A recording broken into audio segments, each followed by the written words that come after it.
வாழ்க்கை என்னும் பயணத்துல திக்கு தெரியாம திசை தெரியாம எல்லா புறமும் கதவுகள் அடைக்கப்பட்ட சூழ்நிலைக்குள் நாம் தள்ளப்படலாம். இஸ்ரவேல் ஜனங்களும் எகிப்தில இருந்து கானான் செல்லும் யாத்திரையில் ஏத்தாம் என்னும் வனாந்திரத்துல பாளையம் இறங்குறாங்க. இருபுறமும் மதில் போன்ற சீனாய் மலை. பின்னாக பார்வோன் தன் படைகளோடு தொடர்ந்து வருகிறான். சரி, முன்னாடி போலான்னு பார்த்தா முன்னாக பார் என்று விரிந்திருக்கும் செங்கடல். நாலாபுரமும் அடைக்கப்பட்ட சூழ்நிலை. யெகோவாகிய தேவன் வழி காட்டுகிறவர் மாத்திரமல்ல பிரியமானவர்களே, அவர் வழியை உண்டு பண்ணுகிறவர்.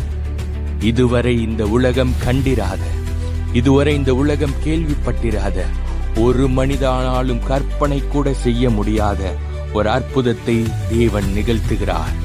செங்கடல் இரண்டாக பிளந்து இஸ்ரவேல் ஜனங்களுக்கு வழிவிட்டது.